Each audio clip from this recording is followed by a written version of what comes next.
লাল বলের পাশাপাশি এবার সাদা বলের ক্রিকেটেও ইংল্যান্ডের কোচ হলেন Brendon McCullum. England cricket board এর ইসিবির সঙ্গে নতুন চুক্তি সই করেছেন নিউজিল্যান্ডের প্রাক্তন অধিনায়ক ব্র্যান্ডন ম্যাককালাম। নতুন চুক্তি অনুযায়ী 2027 সাল পর্যন্ত ইংল্যান্ডের দায়িত্বে থাকবেন ব্র্যান্ডন ম্যাককালাম। 2022 সাল থেকে ইংল্যান্ডের টেস্ট দলের সঙ্গে কোচের দায়িত্ব সামলাচ্ছেন ব্র্যান্ডন ম্যাককালাম। বেন স্টোকসদের আগ্রাসী মেজাজে টেস্ট খেলাচ্ছেন তিনি। প্রতিপক্ষকে ম্যাচের শুরু থেকে কোণঠাসা করে দেওয়ার লক্ষ্য কোচ ম্যাককালামের। সাদা বলের ক্রিকেটে দলকে সাফল্যের রাস্তায় ফেরাতে বাকি দায়িত্ব দিলে ইসিবি। যদিও ম্যাককালাম দায়িত্ব নেবেন 2025 সালের জানুয়ারি মাস থেকে। নতুন দায়িত্ব পাওয়ার পর ম্যাককালাম বলেছেন, টেস্ট দলের সঙ্গে গত কয়েক মাস বেশ উপভোগ করছি। এবার সাদা বলের ক্রিকেটের দায়িত্ব সামলাতে হবে। নতুন দায়িত্ব পেয়ে দারুণ উজ্জীবিত লাগছে।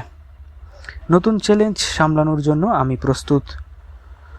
জশ বাটলারের সঙ্গে কাজ করার জন্য মুখিয়ে রয়েছি আমি। সাদা বলের দলটাও দারুণ। এতদিন সাদা বলের ক্রিকেটে ইংল্যান্ডের কোচের দায়িত্ব ছিলেন ম্যাথু মন্ট। গত আন্তর্জাতিক বিশ্বকাপ এবং টি-20 বিশ্বকাপে ইংল্যান্ডের হতাশাজনক পারফরম্যান্সের পর মন্টকে নিয়ে খুশি ছিলেন না ইসিবি কর্তারা। গত জুলাই মাসে তাকে বরখাস্ত করা হয়। সাদা বলের ক্রিকেটে অন্তর্বর্তীকালীন কোচ হিসেবে নিয়োগ করা হয় মার্কাস ট্রেসকোটিকে।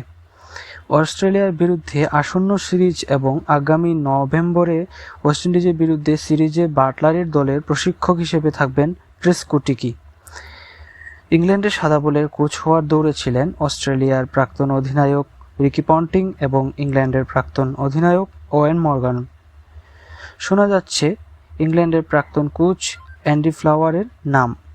শেষ পর্যন্ত একজন কোচের নিয়ন্ত্রণে জাতীয় দলকে রাখার সিদ্ধান্ত নিয়েছে ইংল্যান্ড ক্রিকেট কর্তারা। তাই ম্যাককালামকেই বেছে নেওয়া হয়েছে।